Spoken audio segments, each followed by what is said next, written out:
इंसानों को गुलाम बनाकर हजारों बादशाह बने हैं, लेकिन आज मैं एक ऐसे शख्स की बात करने जा रहा हूं जिन्होंने गुलामों को इंसान बनाया है।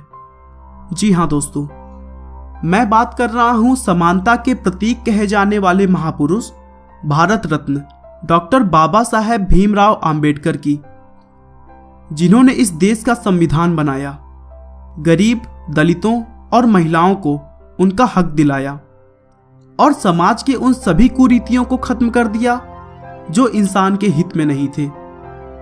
बाबा साहेब का कहना था कि मैं ऐसे धर्म को मानता हूं जो स्वतंत्रता, समानता और भाईचारा सिखाता है।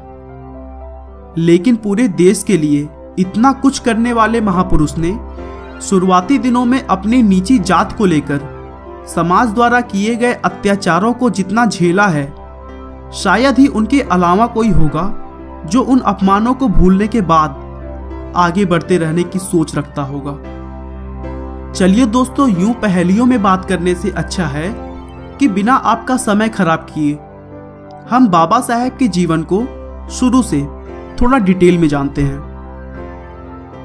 डॉक्टर भीमराव अंबेडकर का जन्म 14 अप्रैल 1891 को मध्य प्रदेश के इंदौर जिले में महू नाम के एक गांव में हुआ था। उनके पिता का नाम रामजी सकपाल था, जो भारतीय सेना में रहते हुए देश की सेवा करते थे और अपने अच्छे कार्यों की बदौलत सेना में सूबेदार की पद तक पहुंचे थे। और उनकी मां का नाम भीमाबाई था। राम जी शुरू से ही अपने बच्चों को पढ़ाई लिखाई और कड़ी मेहनत के लिए प्रोत्साहित करते थे, जिसकी वजह से अंबेडकर को पढ़ाई लिखाई का शौक बचपन से ही था। लेकिन वे एक महार जात से ताल्लुक रखते थे, जिसे उस समय लोग अछूत भी कहते थे। अछूत का मतलब यह था कि अगर इस नीची जात के लोगों द्वारा ऊंची जात के किसी भी वस्तु को छू दिया जाता तो उसे अपवित्र मान लिया जाता था, और ऊंची जात के लोग उन चीजों को उपयोग में लाना पसंद नहीं करते थे। यहां तक कि नीची जात के बच्चे समाज की इस बेहद ही खराब सोच की वजह से पढ़ाई लिखाई के लिए स्कूल भी नहीं जा सकते थे। लेकिन सौभाग्य से सरकार ने सेना में काम कर रहे सभी कर्मचारियों के बच्चों के लिए एक विशेष स्कूल चलाई, और इसी की वजह से अंबेडकर की शुरुआती पढ़ाई पॉसिबल हो सकी। स्कूल के पढ़ाई लिखाई में अच्छे होने के बावजूद अंबेडकर और उनके साथ के सभी नीची जात के बच्चों को क्लास के बाहर या फिर क्लास के कोने में अलग बैठाया जाता था, और वहां के टीचर्स भी उन पर थोड़ा भी ध्यान नहीं देते थे। सारी हदें तो इस बात से पार हो जाती है कि उन्हें पानी पीने के लिए नल तक को छूने की इजाजत नहीं थी। स्कूल का चपरासी आकर दूर से उनके हाथों पर पानी डालता था, और तब जाकर उन्हें पीने के लिए पानी मिलता था, और चपरासी के ना होने पर उन्हें बिना पानी के ही प्यासे रहना पड़ता था। दोस्तों, अब आप खुद ही सोच सकते हैं कि ऐसे समाज में कौन सा बच्चा स्कूल जाना पसंद करेगा, और अगर चला भी गया तो कितने दिनों तक वह वहां रुक पाएगा। 1894 में रामजी सकपाल के रिटायर होने के बाद उनका पूरा परिवार महाराष्ट्र के सतारा नाम की एक जगह पर चला गया। लेकिन सतारा आने के केवल 2 साल के बाद अंबेडकर की मां की मृत्यु हो गई, जिसके बाद उनकी बुआ मीराबाई ने कठिन परिस्थितियों में उनकी देखभाल की। रामजी सकपाल और भीमाबाई के 14 बच्चों में केवल 3 बेटे बलराम, आनंदराव और भीमराव, और 3 बेटियां मंजुला, गंगा और तुलसा इन कठिन हालतों में जीवित बच पाए।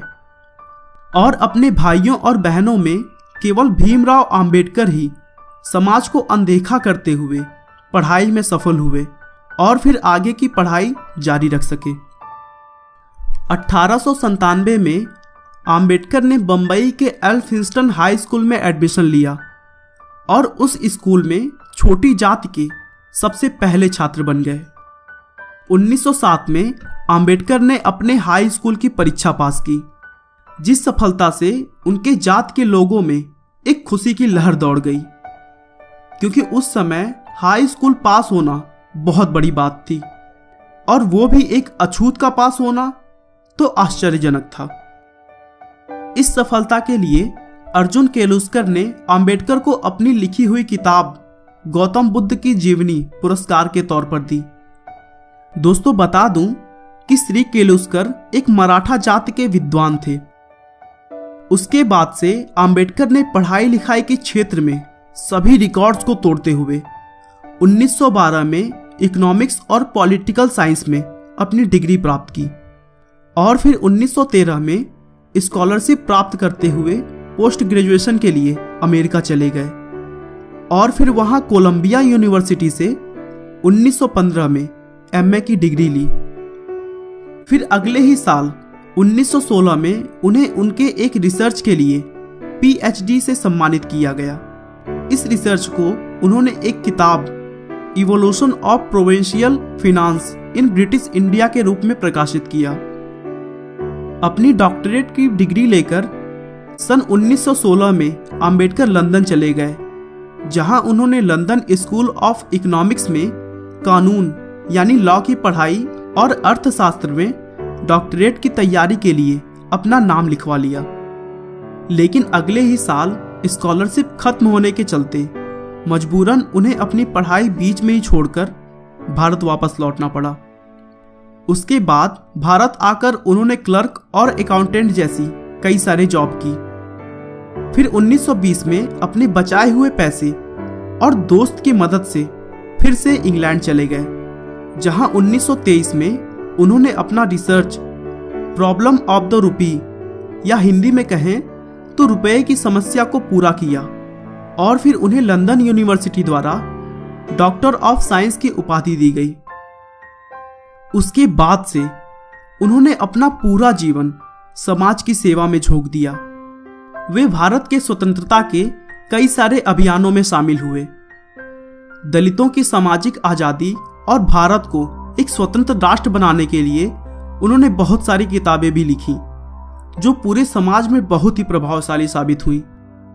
1926 में वो बंबई विधानसभा परिषद के सदस्य बन गए।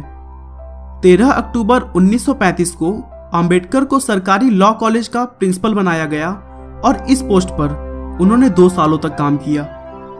1936 में अंबेडकर ने स्वतंत्र लेबर पार्टी की स्थापना की, जो 1937 में केंद्रीय विधानसभा चुनाव में लड़ी और 15 सीटें जीती।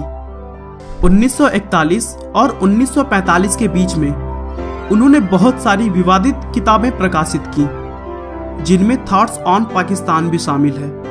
इस किताब में मुसलमानों के लिए एक अलग देश पाकिस्तान बनाने की मांग का उन्होंने जमकर विरोध किया था। अंबेडकर का भारत को देखने का नजरिया बिल्कुल ही अलग था। वे पूरे देश को बिना अलग हुए देखना चाहते थे। इसीलिए उन्होंने भारत के टुकड़े करने वाले नेताओं के नीतियों का जमकर आलोचना किया। 15 अगस्त 1947 में भारत की स्वतंत्रता के बाद अंबेडकर पहले कानून मंत्री बने और बिगड़ती सेहत के बावजूद उन्होंने एक ठोस कानून भारत को दिया और फिर उनका लिखा हुआ संविधान 26 जनवरी 1950 को लागू हुआ। और इसके अलावा भीमराव अंबेडकर के विचारों से भारतीय रिजर्व बैंक की स्थापना भी हुई। आखिरकार राजनीतिक मुद्दों से जूझते हुए अंबेडकर का स्वास्थ्य दिन ब दिन खराब होता चला गया और फिर 6 दिसंबर 1956 को उन्होंने इस दुनिया को अलविदा कह दिया। लेकिन दोस्तों, इसके पहले उन्होंने समाज की सोच को काफी हद तक बदल दी। गरीब, दलितों और महिलाओं को उनका हक दिलाया और हमारे देश के लिए इतना कुछ किया कि उनके एहसानों को हम शब्दों में बयां नहीं कर सकते हैं। आपका बहुमूल्य समय देने के लिए बहुत बहुत धन्यवाद। इस वीडियो को लाइक करके आप हमारा मनोबल बढ़ा सकते हैं। दोस्तों, अगर आप हमारे वीडियो को मिस नहीं करना चाहते तो कृपया चैनल को सब्सक्राइब कर लें। आपको यह कहानी कैसी लगी हमें कमेंट करके जरूर बताएं। धन्यवाद।